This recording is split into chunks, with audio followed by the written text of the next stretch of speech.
Hi, I'm Mike Hammond. Welcome back to Detective Story. Appreciate you coming back. If it's your first time, welcome. Well, I hope you enjoy it. Today's a really great program. We've got a good friend on, former co-worker on Chicago Police Department, Josh Weitzman. Josh was a longtime narcotics detective on the Chicago Police Department. Really great guy, has an amazing resume, both on and off the police department. The conversation was really a lot of fun, and we got into some pretty cool stuff, comparing and contrasting the life of a homicide detective and a narcotics detective in one of the biggest cities in the country and the second biggest police department in the country. We talked about some cool things, so I hope you enjoy that. I'd like to encourage you to visit our partners at Station page, and you can do that if you're on the audio end by just typing in your browser station.page/detective story. That link will be in the show notes, and on the video side, we'll have the QR code up. But you can go to that Station page, and they basically are a promoting site where you can interact directly with us. We'll have polls on there. You can tell us what you like, what you don't like about the show. It's just a really cool way to kind of guide what you want to hear from the program or ask questions in furtherance of what you did here. And you may well have questions from Josh or Chris and I. So please reach out. We really appreciate that. And finally, if you enjoy the show, please subscribe, hit that like button, subscribe, download the episodes. It all does us a great deal of good as far as putting content out for you. So we really appreciate that. Without further ado, we'll move on to the show. Take care of yourself. Take care of each other.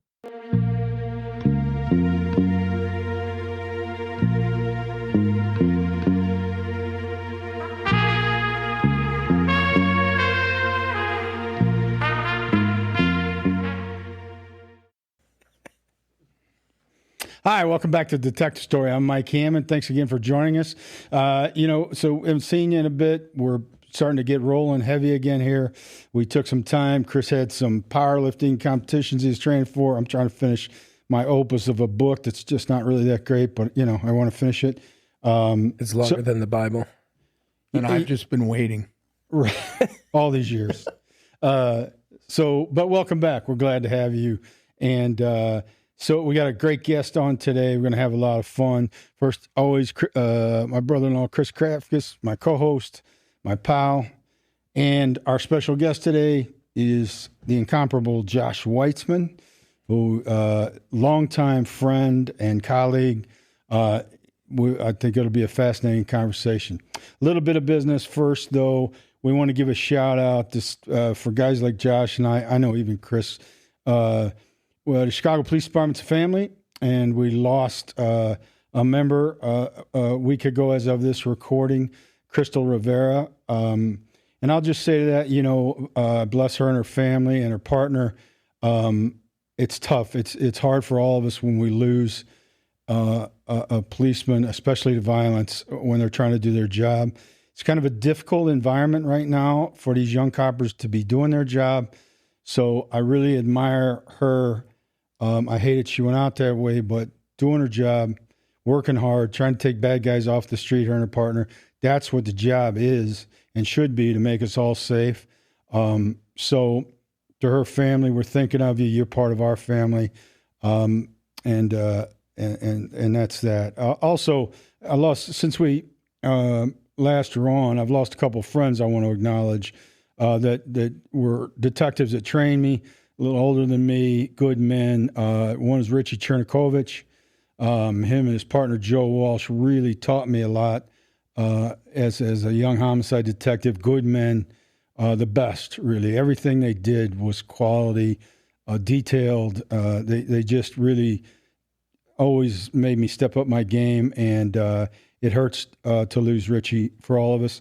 The other's Bob Meddy. Bob Meddy, we lost Bob, also one of the first Chicago policemen I met when I moved to the city of Chicago, because he'd been Barry Moran's partner, who you guys have heard me talk about probably. Bob also always great to me, and particularly that crew of three guys really taught me a lot about working the old Chicago outfit murders when I look at cold cases, and So I just want to acknowledge that their families were thinking about you. We'll miss them. And that is that. So without further ado, Josh, let's get into it. I want to talk to you a little bit about your bio and your, you know, how we'll talk about how you and I met and to clarify that. So, as is pretty well known, if you watch this show, I was a homicide detective for quite a bit of time. Josh was a narcotics guy. He also worked violent crimes, but he was a long-term narcotics guy, which brings me to my point. I mean, we can cut this resume down just to like 3 words, right? You love narcotics. I used to love narcotics. I love narcotics. I'm a dope cop. Right. Started in uniform in Kansas City, came to Chicago in uniform, and all I did was work dope in uniform. Okay. Then I went to TAC in Chicago, and then I went to narcotics. That's all I ever did. Right. Okay. And then what you're talking about is a little different than Chris. Yeah, I like doing them. Okay. Used to like doing them. Used to. He's anymore. Well, you know, I'm in recovery now. He's clean. I'm clean. He's clean and sober. You know that I got retired forcibly. Right. His doctor said, "Listen, 2 choices. You make one. Live or die." Yeah. Yeah. Right. So that was an easy choice. Yeah. I ran my race. He sure did. You didn't get cheated out of a day. No. You and George Jones is waiting for you one day. Shake your hand. You said it actually, and I'm sure you'll agree with this. Mike just kind of put it out there one time because you don't see a lot of like speed freaks in old age, right? Because there's only so many heartbeats a man can have. Or obese people. Yeah. You don't see a lot of old fat people, real fat people. It's not. A heart can't take it. And brother. off to the races. There we go. So, all right, let's start where we start. You didn't grow up in the city either, did you? No. Deerfield, Illinois. So the northern suburbs, about 25 miles north. And you end up in Kansas with college? I went to University of Kansas for college, came home, started applying for police jobs. Mm-hmm. Did you know in college that that's what you wanted to do? Yeah. I think I knew probably even before. Yeah. High school. But I really wanted to go to the DEA. Yeah. And that's how much of a dope guy I was. I knew that's what I wanted to do. So I applied there. I didn't get hired. And then I applied to a bunch of police departments. Yeah. And Kansas City hired me first, so that's where I went. Yeah, right. Same track. So I get asked a lot when I'm guests on other podcasts, like, was there a moment or something that you kind of knew that you wanted to be a policeman, particularly a homicide detective? And there kind of is for me. Was there for you like a moment like that, or was it kind of a growing process? I would say Belker from Hill Street Blues. Yeah, one of my favorite idols. And then, of course, Crockett and Tubbs were my guys. Oh, yeah, and man. When I worked with my partner in Narcotics, who was a black officer, that's what they used to call us, Crockett and Tubbs. So you're in your glory. I lived my dream. Yeah, right. So this is the question that still bothers me to this day, and you can answer this better than anybody. I love Miami Vice. I love the show. It's groundbreaking, right? Music, the people who are on it. The film, Michael Mann. Yeah. Our guy, Michael Mann. Yeah, right. Most expensive TV show at the time ever made.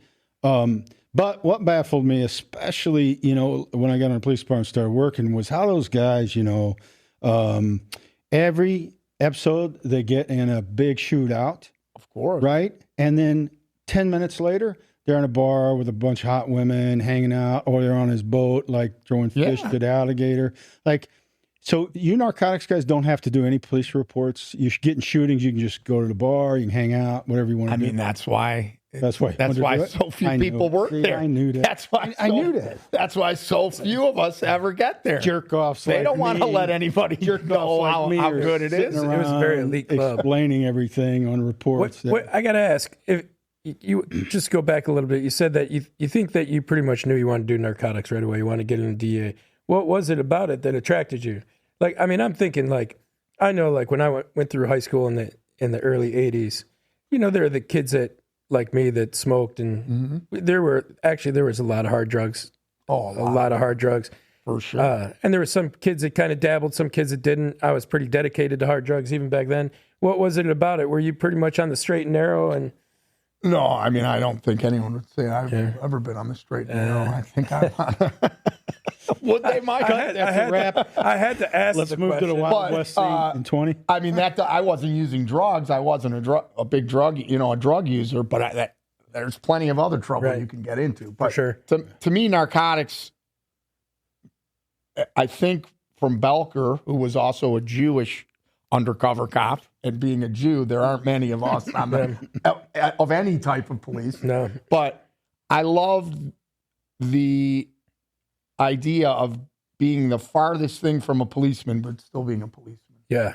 Right. So I was going to piggyback on that, and that kind of gives me that answer. So to explain a little further, like you and I have been friends a long time, right? Yeah. I mean, we probably 25 years at least. Yeah, 90s. Right. We met, right? And Josh is, most policemen will come to no shock to most people, I think. Most people are pretty conservative, politically conservative. Probably not as much as a lot of people might think, because a lot of us are more socially liberal, but, in terms of, but Josh, one of the more politically liberal, more kind of like open, live and let live guys. A complete hippie. Yeah, that I've ever met. And, Dude abides. Dude abides. That was always great for me, because I like to be surrounded by people that aren't the same. Everybody's the kind of cookie cutter, right? So to piggyback on what Chris is saying, like, you're never going to be a narcotics crusader, right? That wasn't really what it was about. You mean like against narcotics? Like out there, like, you were driven by this kind of hatred of. No, but I will say that narcotics pushes all the violence probably in every city. Most. Definitely here. Yes, yeah, absolutely. So it's to me, you went the route of homicide detective, right? I like the idea of trying to stop murders before they happen by going the narcotics route and putting people that are killing each other over dope, maybe putting them in jail before they kill somebody. Right. So I always like that idea. I also like that you decide on what you want to do in narcotics. Right.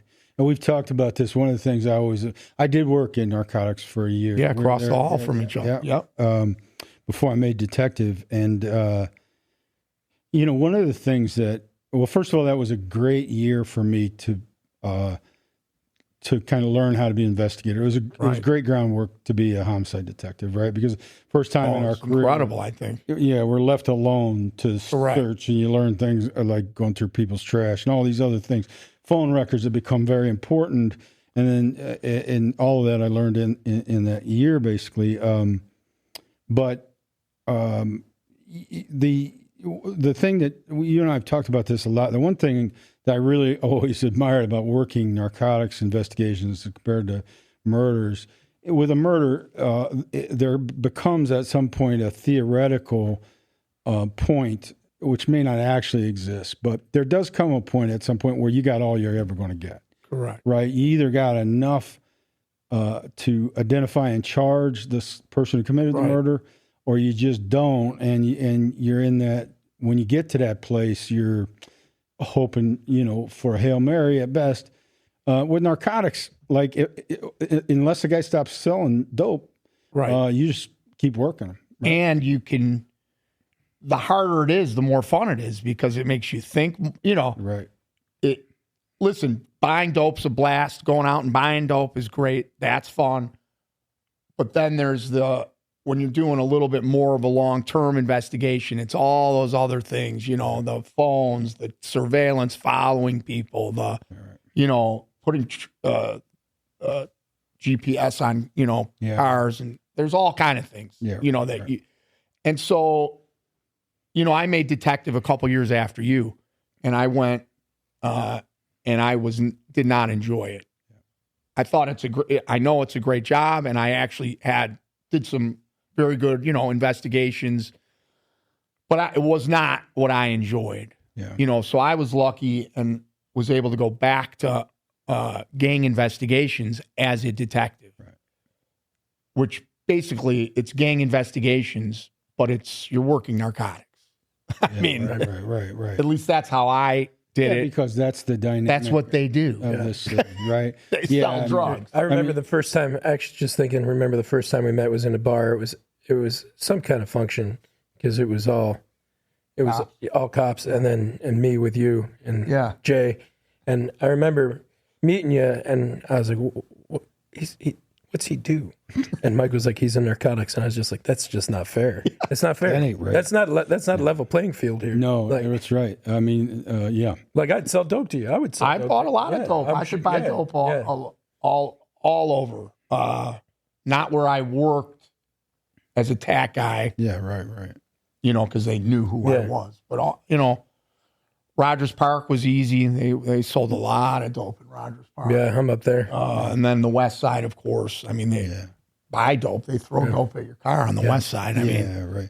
I mean, and a quick synopsis here, again, if you're not familiar, even if you are familiar with Chicago, there's a lot of questions, I think, about how in this city our murder numbers stay so high, why we're always in that kind of, with the exception of a few years, and we can talk about that. There's good reason, I think, for this, but we land in that 600 to 1,000 murders a year consistently for all of our career. For 40 years, probably, right? With the exception of a few years. And most of that is generated by, there are socioeconomic issues, right, that are the bigger overlying thing, poverty and that. But really what it is, here we have what we call open-air drug markets, and I don't know what they're called in other places. But what that means is, unlike a lot of places where they have a dope house, where people see that house, they're selling out of that house, and they go into that. Here, we got guys just out on the street, and there's so much. You think, well, how easy is that to stop? Well, I mean, it's impossible. It's every corner. It's impossible. It's impossible. Yeah. And there's no stop. You're talking about a lot of money. I remember, and these numbers are what they are, but the DEA took down guy over at T-Flight, Terry Young, was traveling vice lord over at Flournoy and like Campbell, and they estimated that spot was taking in $75,000 a day. Easy for sure, right? That could be. I'm not good at math, but that's plenty of money. You know what I mean? That's a lot of money, and it's $1 million every 12 or 13 days. Yeah, right. So listen to Mr. Kansas. That's like staggering, right? Yeah, but I mean that's the economics of dope. Yeah. I mean, listen, I was on that I was a DEA task force guy. Yeah. We seized millions and millions of dollars. Right. And all of it here is millions of dollars. $10 a piece. And what we'd see when we first come on a job in the early 90s, I worked midnights in Garfield Park, 11th District on the west side, and there's no describing it. On midnights especially, they knew that we had the shortest number of coppers on the street. They knew the specialized units were working midnights usually. Right. The TAC teams mostly weren't. Narcotics definitely wasn't. Yeah, right. It was beat guys and who they could see, and a few like unmarked TAC cars. TAC cars, or what did we call them back in the day? Bubbles. Yeah, no, I meant the actual when you get assigned incident. Oh, like an incident, whatever. On the watch. Right. Yeah. So we in beat cars as young aggressive policemen, we throw sweatshirts over our uniforms and take binoculars and watch dope spots. And what you would see, this is no exaggeration, and you can back me on this. You'd see these spots where the pack would come out. You'd see a line. First of all, it's easy, right? Because you see a line of 50 to 75 people standing out like they're waiting to go into a concert. And they're standing out there waiting. And what they're waiting for is the money guy and the dope guy to come out. Money guy would come out, right? Tell everybody, get in line, get your money out. Then the pack guy would come out, and it was boom, boom, boom. Unbelievable. Those 75 people would be gone in 5 minutes. And the pack would be gone. And be gone, right? And then they'd move the money. Right. And bring back another pack. Right. And back at that time, there were guns everywhere, too, right? Security for those spots. I mean, so what we're just trying to do is, all right, who's got the pack? Right. And grabbing them.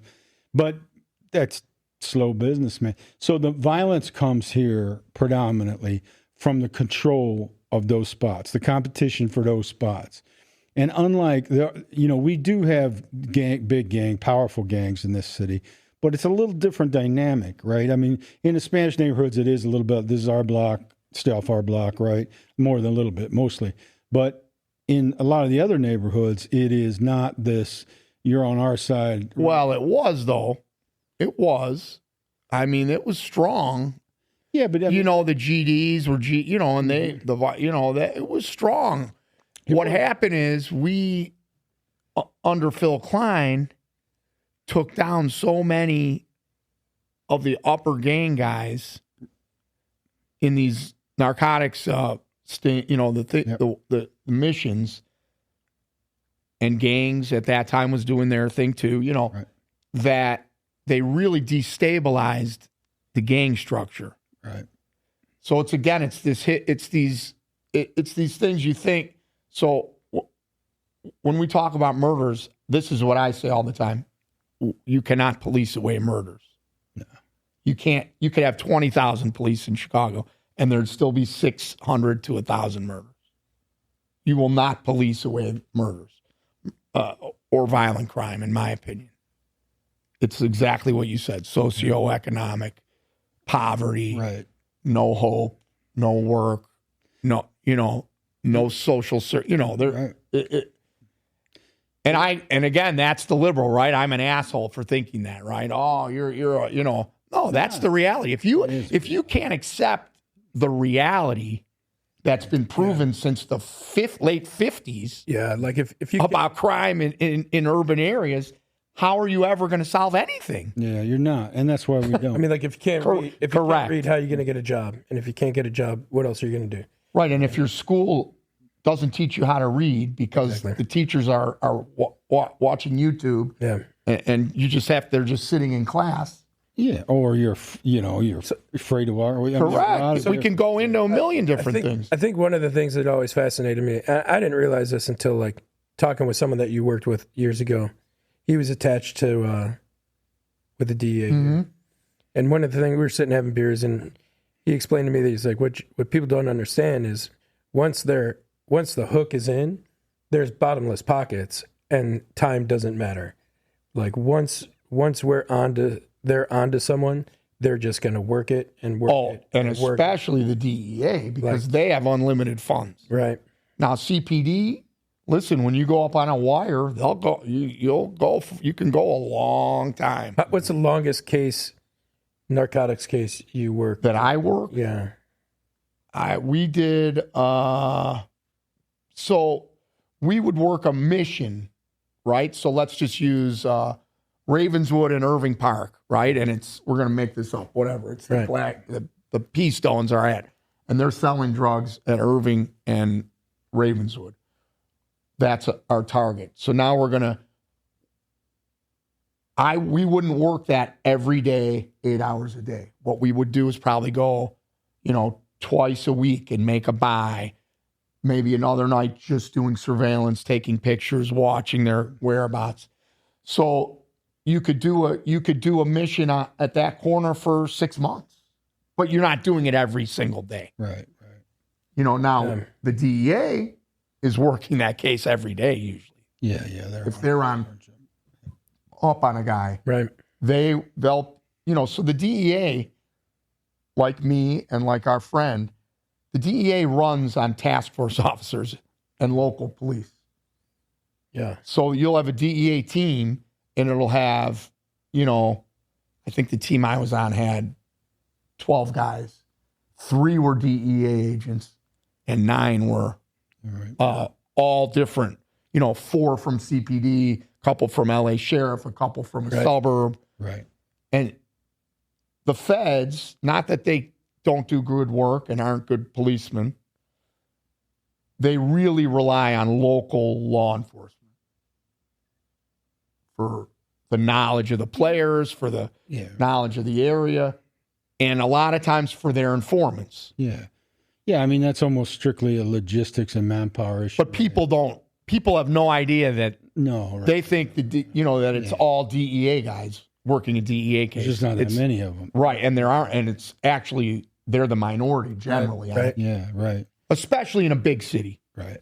Because they have such a pool to pull from, and Yeah. the like Chicago allocates officers to the it's crazy, right? What? Yeah. Secret Service, ATF, FBI, DEA, U.S. Marshals, IRS, Right. and I think probably some other ones that we don't even know. Right. So many questions.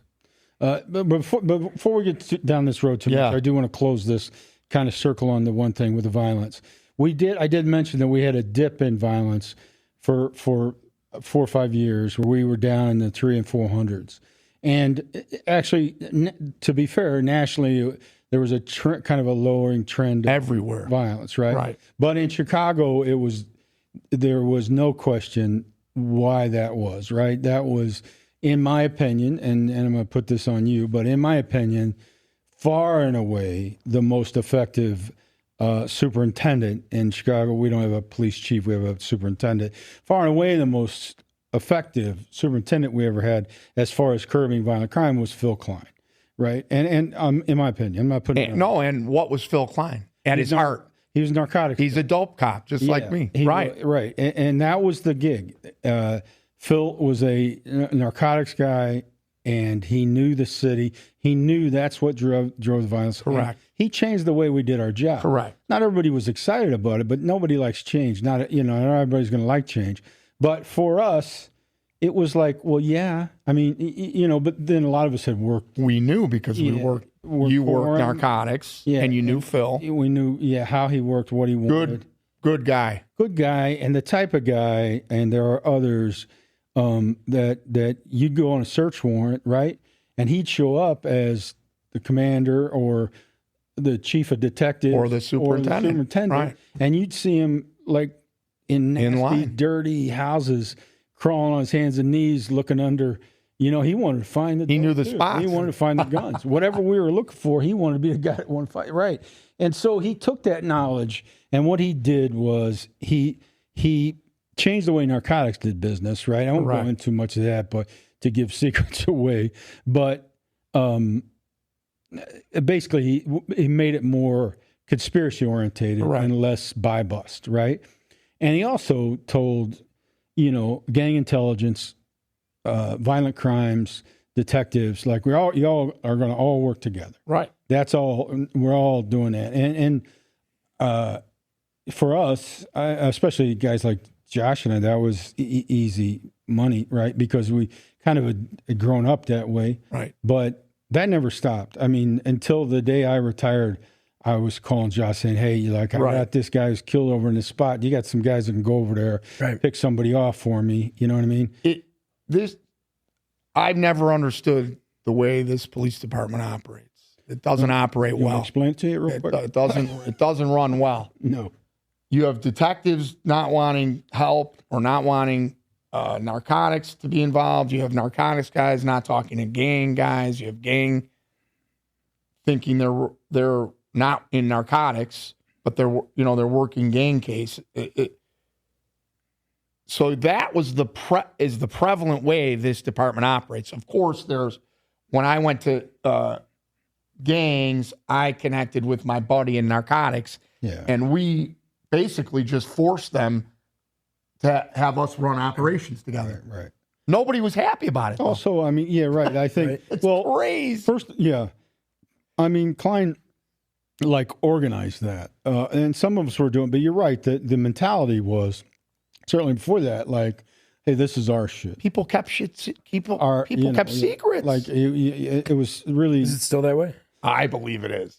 Yeah. I mean, because everybody's trying to protect their spot. Not everybody. Mike is much better about not shitting on the police department than I am. That's for sure. Well, yeah. I will tell you, it's absolutely still that way, don't you think?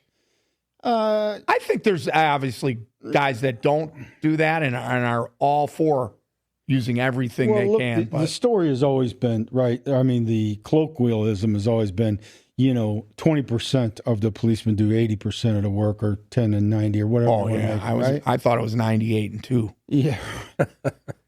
Right. that's That's I thought. That's getting edited out. nah, man. I mean, that's not a that's probably true in a lot of careers, right? But For sure. But so that's that. First of all, you got a hardcore group of people that are working, and then some people who are just not. And I am a Chicago police apologist, no question about it. And I'm a Chicago policeman till the day I die. It's not that I'm proud to be proud of our city and the department, but I also don't think things change unless you're honest about them. Right. No, and same you're as right. we were talking about with crime. Like, you're right about that. I mean, that's part of the reason you and I have always gotten along. Of have course. so much fun because we can have these conversations. Like, and I know what I am like, but I'm also not afraid to admit. No, right. We, especially, I mean, if you want to talk about the politics of the city of Chicago and the politics of Chicago Police Department, yeah, I'm down for that all day. It's a problem. Scary. It's awful. It causes, it literally causes coppers to die. Oh, the fact that when you talked about the officer that was just killed, the fact that isn't every week blows my mind still. Right. We have, I mean, really. I will. When you see the way, right. I mean, it's scary. I've been, and again, you're talking about a guy here, especially, and two guys who live and die Chicago Police Department, love it. But you do have to face facts and be honest about it. And I was retired at this time, but I will go to my grave angry. We had another young policewoman killed a few years ago, Ella French, who on a felony stop had her gun in her holster. Yeah. And it's not her fault. She was told to do that. She was instructed to do that by the highest, my opinion, sue me all you want. I don't give a shit. It is what it is, by the highest level of politicians in this city. And it is absolutely unacceptable. It goes against basic training of law enforcement, against all tactics. And you are a tactics guy, and I want to get on that because that's a whole big different part of your career. Which doesn't go with most of it. No, but that people should have gone to jail over that. It's never going to happen in this city. And I'll tell you what else. I also blame the police department for the numbers game they play. And they push these young coppers. Yeah. She was one of them, I think, 2 or 3 years, right? And she was in that, I don't know what initials they called that unit at the time, but it was like True or something. And they pushed them to get stop cars. Yeah, but don't pull your gun, and don't put people on the ground, and don't handcuff people, though. Right. But stop 100 cars tonight, or you don't get, you're in trouble. You could get dumped out of this unit and be back in district. And you have 3 years on, and don't know your asshole from a hole in the ground. Yeah. But stop all these legitimate killers on the west side or the south side. Yeah. Or guess what? There's killers on the north side too. People may not think about that, but there's plenty. Killers everywhere. There's plenty of them on the north side because they don't get messed with. Listen, it doesn't. You and I know this as much as anybody. It doesn't matter if you are a state trooper in the middle of Nebraska. Correct. You're working on the west side of Chicago, or you're working in New York City or Los Angeles. It doesn't matter. You stop enough cars, correct, who are not for violations or whatever you're determining to stop them for. That's what I'm going to say. You're going to run into somebody violent. It's just going to. You're going to fight. You're going to have to physically pull people out of cars. Right. You're going to have guns pulled on you. Yeah. And you and I have had this discussion for years. Like, we get a lot. Like, that's scary being narcotics guy, homicide guy, attack guy on the west side, Chicago, south side of Chicago, north side of Chicago. Don't matter. In the city of Chicago proper, right? Well, it is, but what always freaked me out, especially, when I was in the cold case homicide unit, we were under a federal grant, and so we travel often. And in old cases, witnesses have spread to the Right, to the all four over the winds, country, so we yeah. get a lot of traveling. And man, you meet these policemen in these rural places. I think this is scary as shit, man. Oh, yeah. Because help might be 40 minutes away. In Chicago, you're fighting with a bad guy who doesn't want to go to prison, wants to kill you. If you're waiting 40 seconds for help, A minute, it's right? A long minute time. is like and it's, Kansas City, dude. Kansas City had 5 sectors for the whole city. One of the sectors, it literally from one end to the other was 25-minute drive. Yeah, right. So So if you're there, and like on midnights, there might be 4 guys working. Yeah, and I could tell you from my own experience, like there is nothing. I don't think. Well, I'll talk just personally for me. There was nothing more stressful as a police officer, as stressful as getting shot at, as stressful as fighting with someone who's trying to take your gun, who's not going back to prison. As stressful as any of that is being in a squad car, hearing the voice of a policeman, Someone yelling for help, calling for help in a tone you know is they real. need help. No, it's They real. need help, and you fucking cannot get there fast enough. No. And, you know, I grew up near Indianapolis, so, like, I believed I was A.J. Foyt. Right. And that's how I took suspension time early in my career. Oh, you got wrecked. You wrecked. So, Yeah. in fact, my boss once told me, like, you're doing fine, but wreck one more car and you're going to have enough time to might take a have balloon trouble. around Yeah. the world. You know what I mean? Yeah. Like, so, but I would, that's what happens. You're like, can't get, and now I'm talking about like being 3 minutes away. Right. No, 4 blocks away sometimes. It's a Like lifetime, when you're isn't it? working in 11 right. or 15. So I just, I, in a way, I guess I'm giving a shout out always to all policemen, but to these guys out on the road and officers. Well, I always tell people narcotics is the safest and the easiest because you plan what you're doing. Now, yes, shit goes out the window, Right. But you have a team, you have, if I was buying, I knew my partner was within, running distance to me and then everyone else was close. If my partner was buying, I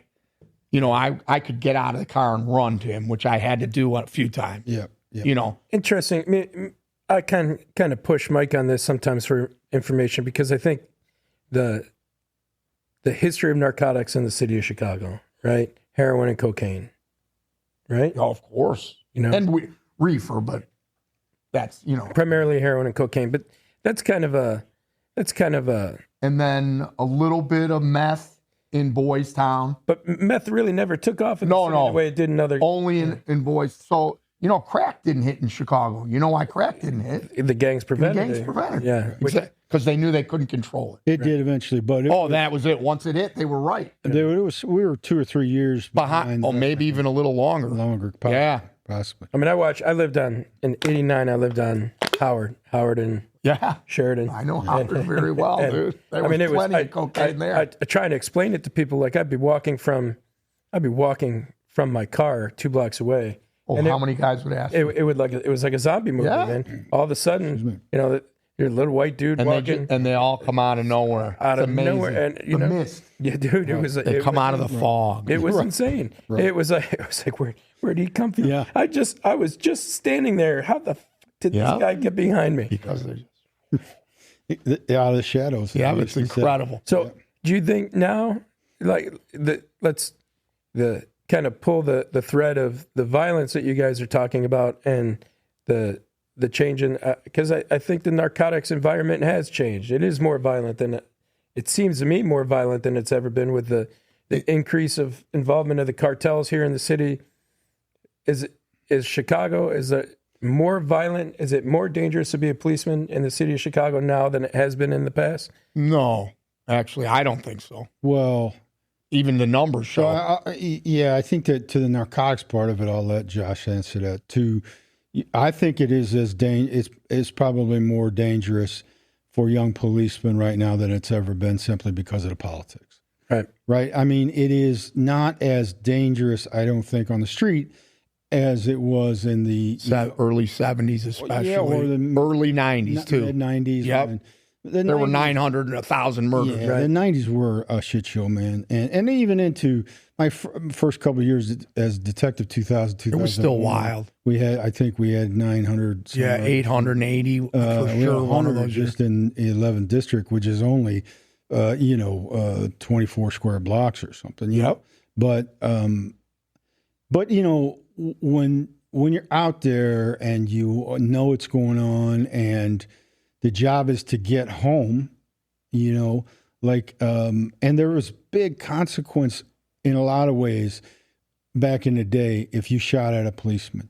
The courts took it more seriously. But even the gang structure, and I think that's what Josh can really tell you about with the gang structure has changed dramatically in that it is a vacuum now. Whereas totally when we were young, I knew in the West Side, I knew who had every tip, basically. And there were guys who knew a lot better than me, but I'm just saying, right. I knew the guys. And so, there were times where shit would go down, you just go to the guy and say, look, whatever, you got a rapist working in your neighborhood. This is your neighborhood. We want him off the street. The sex crimes dicks would come to us, trying to find right. guy. No, we don't want him thumped or dead. And we just need, and then tell us where he is. Find out. Then, they're not going to ever say, they're not going to really cooperate. But you get a call saying, "Hey, that dude you're looking for is standing outside." Well, that's pretty real cooperation. Yeah, it is. But that was the thing. And also, if some young buck took a shot at a copper, the guy running the tip was not going to be pleased, man, because they would either kill him or turn him in. Yeah, right. They may kill him. Some of those guys got killed for sure. Think about the math again. $75,000 a day, right? And for 2 weeks, the coppers. Yeah. That corner. If a copper gets shot, that costs because then it's everyone's concentrated where that shooting was. The district. They send narcotics in to make buy busts. They send gangs in. They send everybody's there. Right. And I know there are going to be people to hear this and say, well, there you go, strong-handed. I'm not apologizing for any of that. Nothing illegal. There was nothing. It's not that the police were doing anything illegal, but they were. Guess what? Same as when a regular civilian gets killed. Yeah. It's just, you get that same. A kid gets killed, as an example. You get that same influx. We're out there. I mean, you're not. Business is done until we start getting some. And sometimes for weeks. Yeah, right. And then especially after Klein was the superintendent, you could really bring down a lot of heat on him because you're the target now, brother. Ain't no going away. The downside, now I'll turn this over to Josh. If there was a downside, I think we did everything that we did. This is sometimes, I think, what is not gotten across enough. The police department doesn't exist in a vacuum. We can't cure all society's ills. We can do what we can do, and it's always bad news when we're showing up, right? But I think we did what we were supposed to do. We took off a lot of those major players. We took down a lot of those spots. We pushed the numbers down. But as a society, we didn't do anything to change the culture of which creates all that, right? And if you think about it, I'm going to go way out on a tangent here, but this is coming from demand. This isn't a supply side problem. This is a demand side problem. It's all of it. On the supply side, it's easy money. Right. It beats working at McDonald's for, at that, now it's $16 an hour. When we started, it was $7 or $6 or $4. Right. So you can make $150 a day, right? On the corner every day. So there is that. I guess it's an endless supply of people willing to sell dope too. Yeah. But you're but correct, yes, of course. Without the demand, it doesn't. As a recovering drug addict, I never thought about while I was using. I never thought about the fact that the every bag of cocaine that I bought off of somebody probably had a couple bodies attached to it, right? From the start, from Mexico, from the jungle in Mexico. Look at the violence in Mexico, and the violence in Mexico is because of the economy of narcotics and drugs. It's all 100% drugs, right? It's all money and drugs, and that's being fueled by the demand in America. All over the world. All over the world. So, but that's human nature.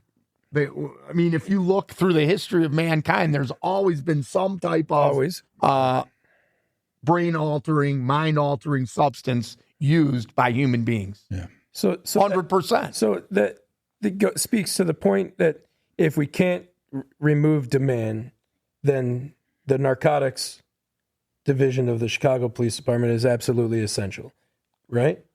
Well, to me, narcotics should have the most officers and be the strongest part of your police department. Generally, it has the least and not that it isn't strong, but, Chicago until 93, I think, had 87 or 100 people in their narcotics unit. We had 12,000 police officers. How many billions of dollars do you think goes through the city in narcotics a year? Again, I worked, when I was on that task force, I think we seized, I don't even know how much, hundreds of millions we seized. Yeah. And the reason I bring that up. And that's in a 6-month time period. Because in my mind, the reason I bring that up, in my mind, you said something a couple minutes ago about, not being able to fix society's problems. You guys aren't there to fix society's problem. You guys are like standing on the wall. Correct. Well, I agree. You guys are pushing back. The only thing pushing back against this constant flow and pressure of the economy of narcotics and the damage. And maybe we're keeping it from looking like Juarez. I mean, you know what I mean? Maybe that's what we're doing. Maybe the work keeps it from being, heads hanging from overpasses, right? Driving down the Kennedy. Yeah, right. Maybe that's what CPD does, right? Because we sure don't stop crime. We sure don't change society necessarily. Yeah. I think we help the city for sure. 100%. Because I think a good amount of the people that go to jail need to be in jail. Yeah. So I do think that we do help with that. Yeah, and I think that the thing that exists as a policeman, the reason you want to do it and the reason you want to do it well and the reason you want to do, once you get in it, then you're working beside the people you care about and you don't want to let them down. You want to do the right thing. You want whatever. But also, in the end, it is like when that person out there in the city, something that completely unexpected and horrible happens to them, and they're calling, it's the worst moment of their life, and they're calling for help. They're hoping that somebody from the police department gets there quickly, and they're hoping that that person that gets there is competent, motivated, and empathetic. What they really are hoping for is that me and Mike come. I was just going to say. Because me and Mike will sit down and talk to people. No matter what color they are, no matter what neighborhood they live in, no matter how old they are, and treat them like human beings. Yeah. And I think there's lots of cops that do that. I'm not saying we're the only two. Yeah. I think there's phenomenal policemen from patrol to every unit, but there's also guys that aren't as good, especially at dealing with people that way. I'm not saying they're not even. No, they could still even be good policemen. No. I based my entire career on talking to people. Everything I've done in my career is based on informants, and I've had. I'd argue that's the job. That's 100%. That's 100% the job. That's building relationships. Correct. Right. That's true with your homicide detective or no, I agree. Narcotics person. Your ability to get people to talk to you, and the way to do that is not to scream and yell and intimidate them. Call them names or who's going to respond to that? Right. You guys are on the street. Sometimes you're in the same neighborhood for years at a time. Correct. If you're not able to build relationships in that neighborhood, how are you going to do your job effectively? One of the greatest things that I'm the proudest of in my career was I had worked in a district in 95 through 99. Patrol and TAC in the district. Right before I got off the job because of my shoulder problems, I was working out of Area 3 or Area North. I'm sitting at a desk typing or doing something, and somebody gets on the thing and says, Weitzman phone call. Pick up the phone. It's a kid that I used to chase around the 23rd district when he was about 17 through 22. calls me and he says, I looked for you. I couldn't find you. And somebody finally put me here. He goes, I've got a good hit for you, Weitzman. They call me Weitzman. I got a good hit for you. Because you are a wise. I got a good hit for you. So this guy, he was the leader of the Vice Lords in 99. His partner now, 25 years later, pissed him off, shorted him on some dope and money. He called and gave the guy up, totally. And that was the guy I hadn't talked to probably in 20 years. That's just based on building a relationship. Right. So to me, that was, it's funny when you retire, what you think about, like, that's how you know you kind of did something. You were good at what you did. Right. No, yep, heard. Sorry, let's shift just a little bit. Another big part of your career is you've always been a big tactical guy, trainer. In fact, I know you're an Ed Calderon kind of student guy. Ed Calderon is a badass former Special Forces guy in Mexico. Yeah, very cool guy. The hardest job in the world to be incorruptible counter narcotics guy. I think got it. And he is if you don't know anything about Ed, watch his stuff. It's amazing, shocking. He's great at what he does. Yeah, very cool. You trained under him at least once, right? Yeah, I did a weekend seminar with him. But so I thought about like doing the cool ass Special Forces bro EDC dump. Yeah. All right, let's see your EDC. What you got? But then I realized no. First of all, it's only an hour and a half show. And second, it might take longer. But I did wear shorts. So there's nothing that you see here. If I had pants on, that'd be a different story. Right. I tell Chris all the time, if you ever saw the movie Big Easy, there it is. Yeah. John Goodman's going there. Yeah. Internal Affairs calling in, and it takes him 20 minutes to take off. I'm not saying that's Josh. I'm also not saying it's not Josh. Yes. So I do. I'm a knife guy. I was always a gun guy.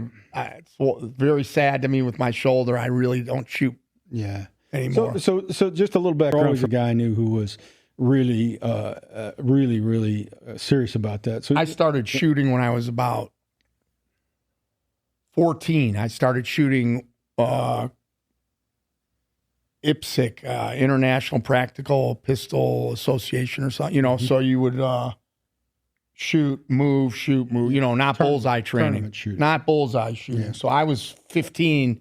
Shooting against, 30, 40, 50-year-old guys, all up in the Waukegan Smoke and Gun, had an indoor range. There were a couple outdoor ranges. So my dad would go with me, and I would shoot in the competition. So that's when I started. And then as I've shot guns all, until I became a policeman. Then I shot more, obviously carried more guns. And then I would shoot on my own. They gave you bullets. You could go down to the area in the basement and shoot. I shot, so I knew all the range guys then. And I was a good shot from being a policeman in Kansas City, I think helped, and shooting my whole life. So the range guys like you if you can shoot, generally, Yeah. When we went through the academy, they were churning people out. We went through. Oh, there were thousands of 1,000 recruits. Yeah. I mean, I was disqualified. They were. Admission of narcotics use. Well, you know what? It wasn't the narcotics. Hi, this is Mike Hammond. Welcome back to Detective Story. We really appreciate you joining us again. I'd like to take a quick moment from the show to tell you about our sponsor and friends over at Blue Knight Security Solutions. Blue Knight Security Solutions is a security investigative firm that can handle any of your needs in that regard. I use them myself when I need investigative work done for the show or old cases that I get called on. Any of my friends, family, anybody I know and care about that needs security for their work, home, business, event, I send them to Blue Knight. I trust them. I believe in them. I wouldn't be speaking up for them in that regard if I did not. So contact them at BlueKnightSecuritySolutions.com, BlueKnightSecuritySolutions.com. Reach out for me and I'll get you to them. Thank you again. Enjoy the show. That got you disqualified. It was the admission. Yeah, That's what got you disqualified. Yeah. That's for sure. In fact, I might kick you off this couch. I was actually for that. Mike said you were. You said you were a fucking real guy. I was counseled by someone on the job to be honest. In my defense, it wasn't me or Mike. I can tell you that. Admit nothing. Deny everything. Make counter accusations. I should call him out on this. I think because you know him. I think he told me bad advice. I think he gave me that advice. As we know, he didn't want you to be on the job. Yeah. Well, I'm going to pick your friends better. I'm going to make sure he doesn't. Yeah, as a matter of fact, he's your family, so I know you didn't pick him. No, it's my roommate. God damn it. It's unbelievable. You know exactly who it was. He's like, make sure you got to tell him that way. Actually, I was checking through my head to make sure your mom didn't pay me to do that. But so Chicago police, the second largest police department in the United States, had no SWAT team. Right. Yep. Hostage. Figure that out. I'll tell you, I was part of the start of it. The narcotics unit decided we're going to make an in-house entry team to do narcotic search warrants. And I was part of that team. So that was phenomenal training. And I became part of that team. And then I actually then made detective, so I had to leave narcotics. That team got absorbed with the HBT team to become what is now the SWAT team. Right. But it was because the narcotics unit did that. Yeah. Yeah, well, and they became a real SWAT team. HBT didn't do search warrants. To be fair to my guy, Fred Bossy, who we lost. Extraordinarily, Fred Bossy. He was good to me. I liked him. We did have that hostage barricade, but the problem was the logistics were terrible. It wasn't their fault. They had guys training. Oh, I'm not saying the guys on the team weren't qualified, but their mission was ridiculous. It was ridiculous. They wouldn't serve warrants. Well, not only that, I mean, they How do you not? Well, they probably would have somebody. No, but your guy, Fred would said no. Oh, okay, did not like the idea of serving narcotics warrants. Well, the issue was too that they weren't dedicated full time. I understand, right? The whole thing was ridiculous. So the fact that it changed was a huge positive for the city, tremendously. I mean, the reason that we chase so many armed people into houses, well, we like doing it, but also, like, if you call it HBT, like hour and a half, 2 hours for them before they showed up. Muster to get out there. It's not their fault. If they didn't have enough guys in the office, they'd been and they didn't have enough people, and they had him right. And all those guys are gonna be pissed at me now, trying to walk this. Why? back. You didn't say anything wrong. No. I'm just trying to. I think they would agree. They would agree. No doubt. Completely. It was and that was just a pure. I think post 60s. It was that old school CPD. No, and it was old school CPD bullshit. Well, I mean, yeah, but. I mean, back in up until the 50s, the detectives, I could be out of school with this, but certainly through the 30s and 40s, detectives had Tommy guns. Correct. Well, listen, that's what we were talking about, the heavy weapons team that Phil Klein reenacted for detectives, which I was part of. So you had access to shotguns and finally ARs, but originally it was shotguns. And they were shorties. They were really nice Benelli shotguns, and you got real good training in them. Yeah. And so that was Phil Klein, another Phil Klein thing. Did you ever shoot a Tommy gun down there? I never did. Yeah, I did once. Yeah. Crazy. They're cool. The typewriter. Yeah, it would. It'd be a pain in the ass to carry that thing around all the time. Heavy, dude. And just the magazine. 145 rounds. Dude. Yeah. The whole thing with that thing was leaning into it because it's every that's every machine gun. Yeah, right. You really it's because barrels take off on you. It's wild, yeah. Especially now. I mean, the idea of I know that there's a whole bunch of people out there that are going to talk about the militarization of the police. However, on the other side, it is not hard for a criminal to get a hold of some pretty heavy weaponry. Well, I'll tell you, I think if they're just talking about the equipment, it's ridiculous, right? Because we should have the best equipment. 100%. And we should have whatever we need available. My thinking about the militarization of the police isn't necessarily so much the equipment, but the method. And the mentality. I wanted to bring this up. I thought about this for this you're seeing it on the news now. they say they're ICE agents and they have masks on and they won't tell you their name or show their face. I don't know of any law enforcement where that's okay, other than an undercover guy wearing a mask when he goes into the search warrant. To me, that is frightening. Yeah. No, yeah. I don't know where I fall on that exactly. I guess yeah. I'd like to hear a reason for it. You know? Well, they say the reason. The officers are being threatened with their identity being known. Okay, well then don't be a cop. Yeah, but no, I'm not done with that. You're saying you think that's enough reason? We had to stand out there with our name tags on for our whole careers. Every cop has to. Yeah, but anything that policemen need to protect themselves, I'm okay with. Well, but that's a ridiculous thing because it's the nature of the job. Yeah, but the nature of the job, you're supposed to go home. Look, you and I have seen a lot of policemen die. I don't want to see that anymore. You know what I mean? Right, but policemen wearing masks and grabbing people. The back end of that for me is to all right. That's scary to me. Yeah. Militarization. Okay, and it's fair. But for me, if you're telling me that if groups do show up to ICE agents' homes and do damage or threaten them or anything else, there's going to be severe retribution for that. Okay, I'm with you.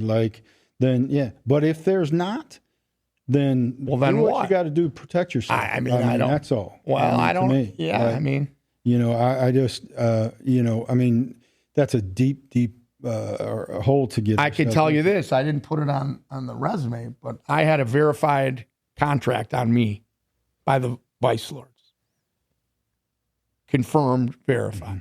How much damage did you have to do to their operations to get that hit? This was when I was in uniform too.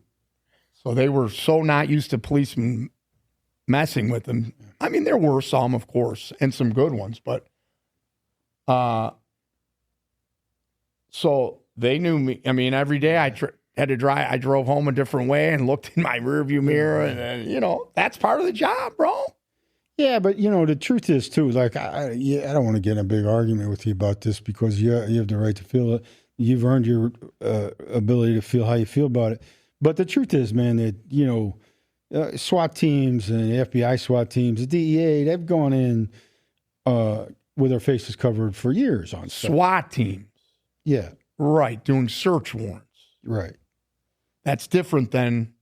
Well, and that's a completely different, scenario. I agree. Is it? Yeah. Well, it is a distinction for you. For me, it's if safety is safety. Well, then we shouldn't have name tags on, right?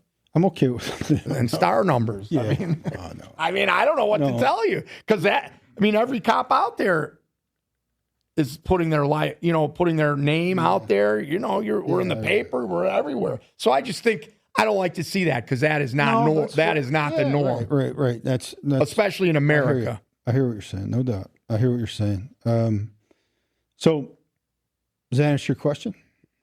Oh yeah. Ask another one.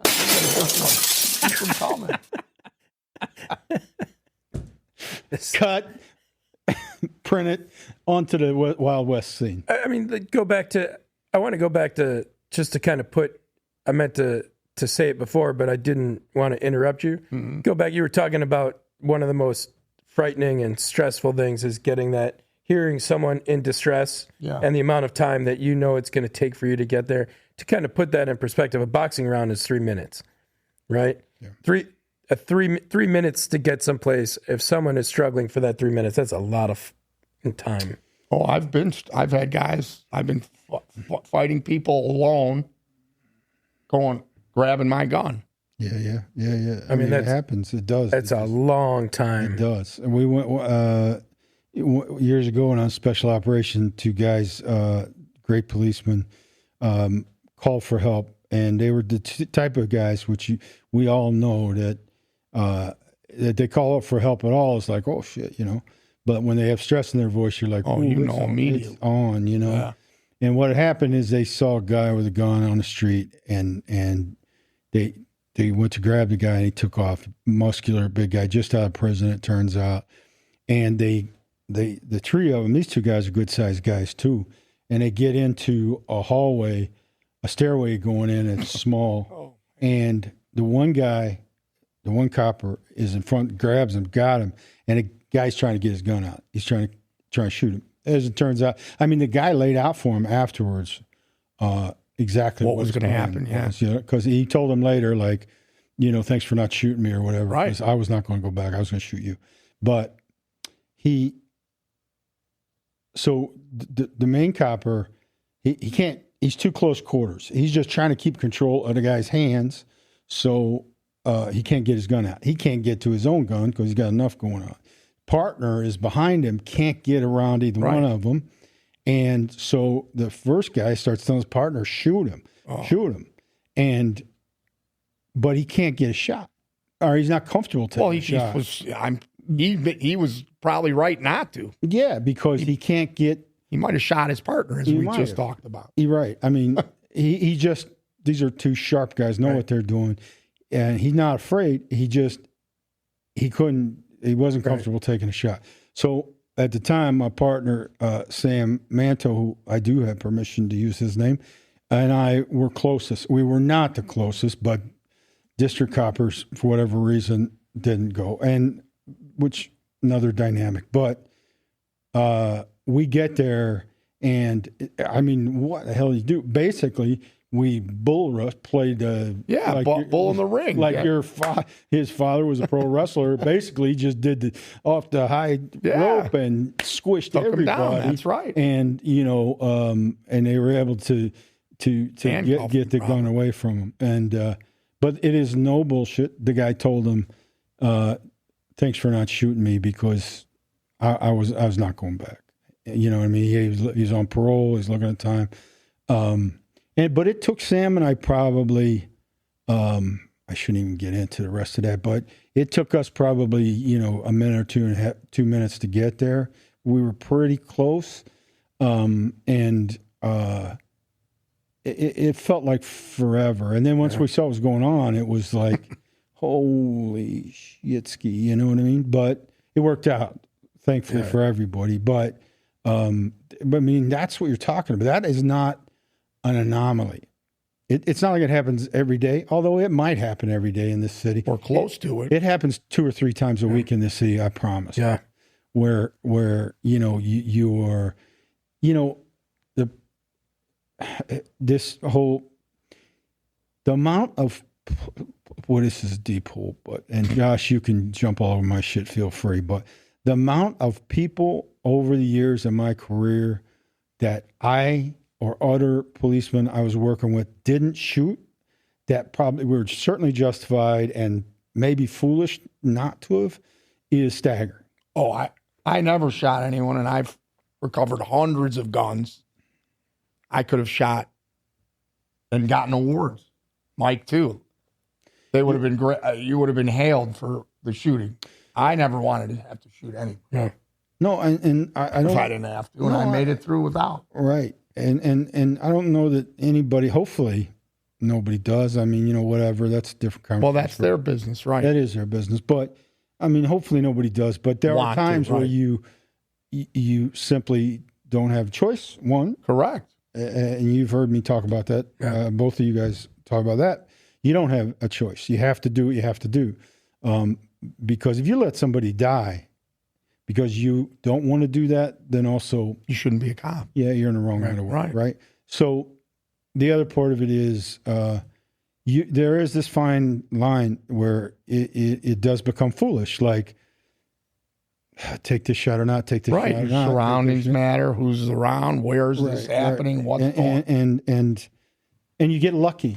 Sometimes you just flat out get fucking lucky. You know what I mean? I think luck is a huge it really part of our is. career. When you're chasing people down dark alleys. The fact that me and you are still here, alive, if you look at our two careers. Given the amount of work that you guys have done and the situation you've been in. Yeah, no question. I mean, it's dangerous.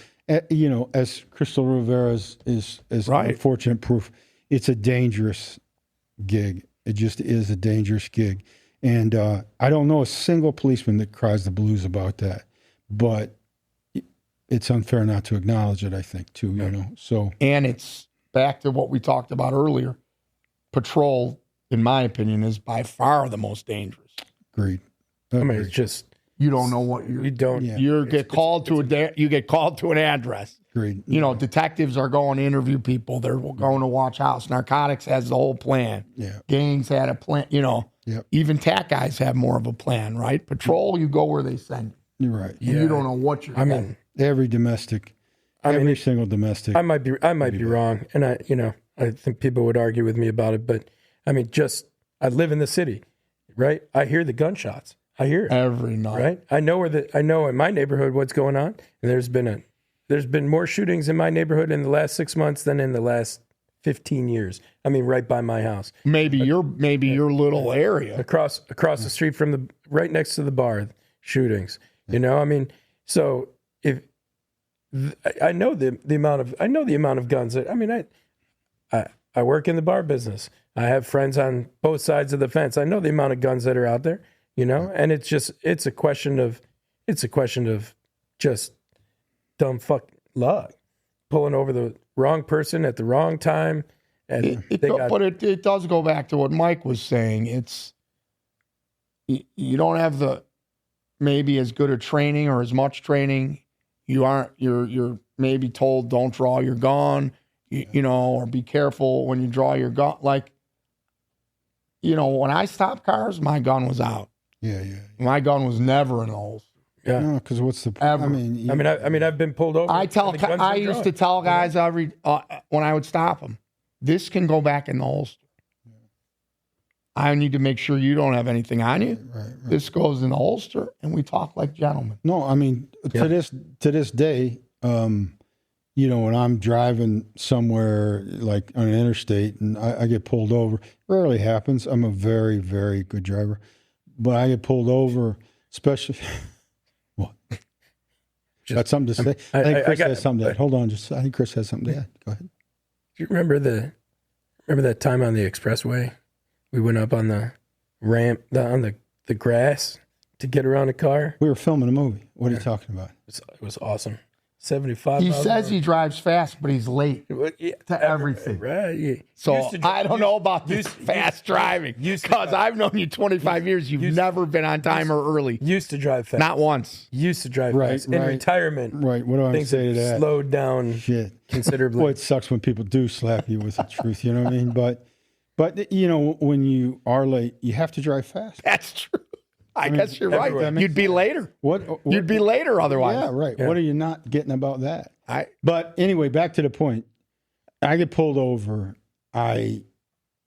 Especially if it's at night, but anytime, you know, I cant the front end of my car out so the copper has some protection against traffic. I roll all four windows down. And I put my hand on the steering wheel. You know what I mean? And so, you know, hopefully it is what it is. But at the very least, they can see in my car because all four windows are open. I don't even have tinted windows, and they can see my hands. You know what I mean? Now, if it's me and somebody does that, I'm sure coppers thinking, you know, this guy's hiding some shit. Correct. Got something going. But whatever. That's the safest play. It just is, right? So, anyway, that's that. But so we've talked a lot about a lot of heavy stuff here today, which is cool, and that was. We really haven't got the opportunity to dive into that on this show, so I appreciate that with you.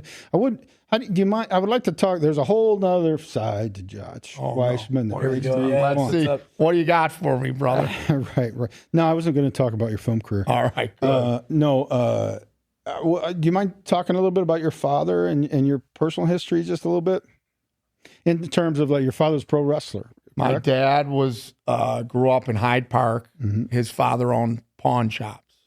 His father came to America. That's my grandfather, Nate, who my son's named after. Yeah, correct. Yeah. 1900, he got here. He owned his first pawn shop at 17, so 1917. At the height, he had 7 of them. And so my dad tells a story that he used to work at the pawn shop when he was about 10, I think. He would have to put a milk crate behind the counter, so he was tall enough to stand over the counter. So he worked at the pawn shop. My dad was a very good athlete, basketball, football, wrestling. He played them all. He went to a small private school in Hyde Park. It was called Harvard High. Doesn't exist anymore. And he always would say he graduated 12th in the class. There were 13 in the class. That's so fine. Wasn't at least he wasn't last. Yeah. And then he went to Grinnell College in Grinnell, Iowa. Okay. Someone from the school knew someone at that school, and that was the connection there. And he played football, basketball, and wrestling. And in the yearbook, it says Robert Weitzman, senior year, SJ. SJ was for Super Jew. Because I think there were 5 Jews. There might have been 5 Jews at the school. This is 55 to 59, I think, he graduated. Is that an honor or a real insult? It's an honor because there was a football game on Yom Kippur. Oh. Instead, my dad played the game, but on the bus to the game, he had the prayer book and did the prayers. Nice. Yeah, so he grew up, they kept kosher. He goes to Grinnell, Iowa. Well, what do they eat in Iowa, first of all, in the 50s? Salt pork. Pork. That's all they eat. Every pork. meal. Yeah. He says for 3 weeks, and it's the football camp, right? He ate peanut butter and jelly, and then he finally said one morning, he's like, give me the egg, give me bacon. And he said, I never looked back. Then he was all pork all the time. Like everybody. Like Once he broke, well, that was it. He goes, hey, I'm screwed anyway. I might as well just enjoy it. For those of you who don't know, that's how we break him down. So then he graduated Grinnell, where he played football, basketball, and wrestling. Loved football, played a little semi-pro football, and he said it was the worst thing he ever did because it was old pros who were mad and young guys who couldn't make the pros who were mad. And everyone wanted to just kill each other. Right. So then he gets into law school. He goes to DePaul Law. And to make some extra money, he starts professional wrestling. And he goes to the ring with a judge's robe and a gavel. And he's Dr. Justice. Dude, this is the best, man. So my dad was 6'4", 285. My dad made me look small. He was a big dude. Blonde hair, blue-eyed. They call us the Lost Tribe. The Weitzmans are the Lost Tribe. The Viking Jews. Very few of us. If I had a penny for every time someone said, you don't look like a Jew, I'd be a billionaire. Not a millionaire. I'd be a billionaire. Here we go. Just so you know. You're every Nazi's Mike will tell you that names like that, that's my new favorite nickname, the Viking Jew. Yeah, of course. Well, that's the Weitzmans. My dad had blonde hair and blue eyes. The name of this episode has to be the Viking Josh. I love it. The Viking Jew. So he starts pro wrestling. He's having fun. The promoter grabs him after one of the shows. He goes, "Fuck law school. I'll make you a star. We'll travel the world." Because, so like he was a real athlete. Yeah. My dad goes, "Get the fuck you."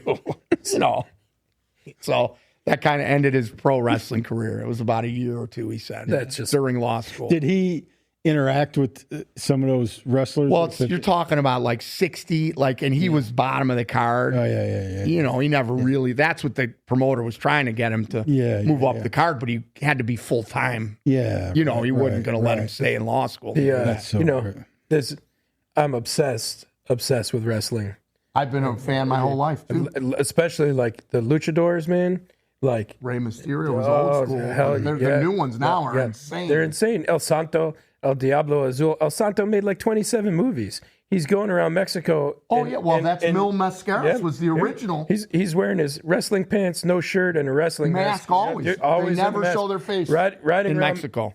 The best was they always have their mask on. El Santo versus the Crazy Lepers. Batman doesn't go right. You can't. No. El Santo versus the Crazy Lepers. The lepers get loose from the leper colony, and they're just ravaging the countryside of Mexico. Jesus, have we gone off the rails? Lucha saves Mexico. I agree. I think that's about. I think maybe the lepers get a bad rap, but I don't know. So then I grew up. When I was born, we lived in Hyde Park. We had my mom.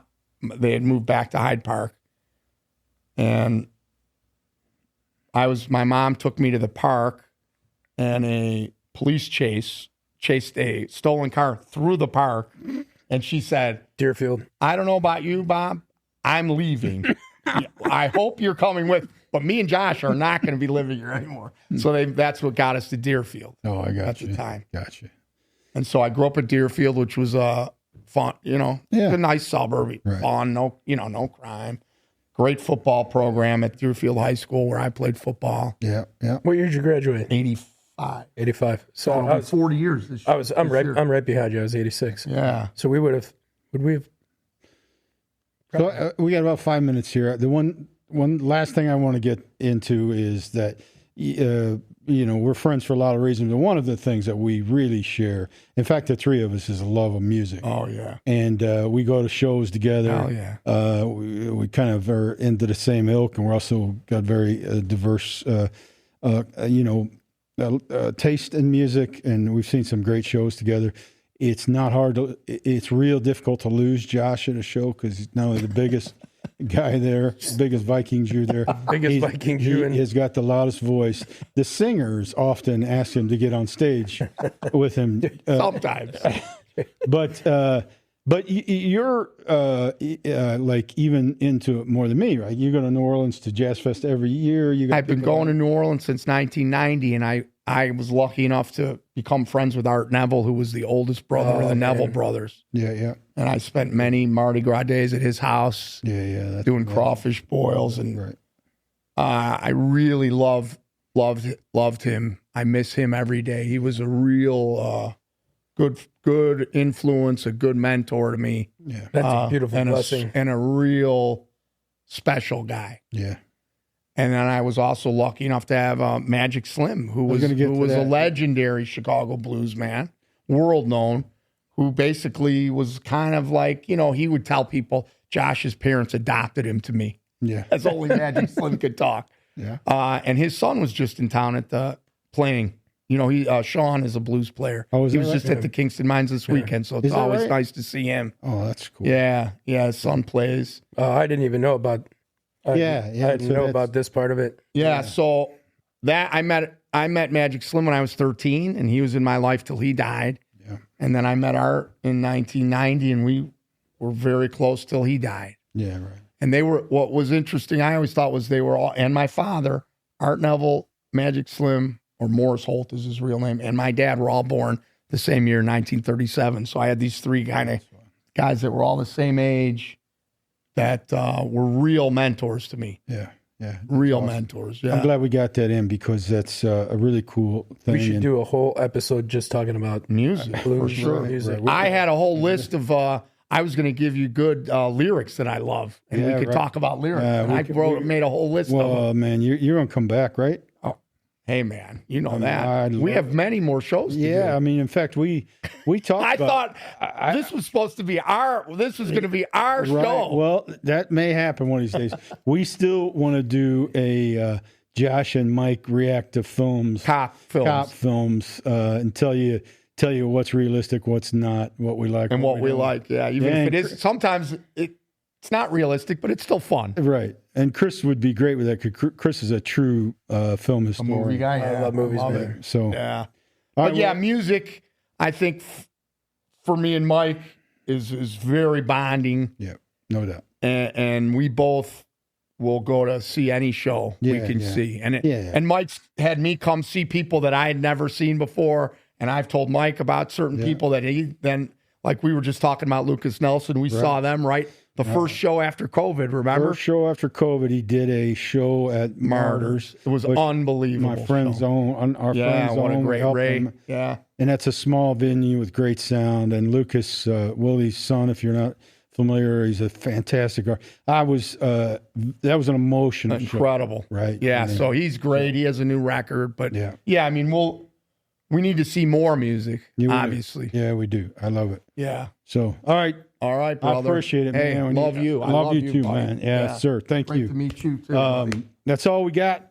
Thank you so much for joining in. Thanks to Josh for coming in. As you can tell, it's a lot of fun. We have a lot of fun. As you can imagine, we have a lot of freaking fun. So that's it. Take care of yourself. Take care of each other. We'll catch you again. Abide.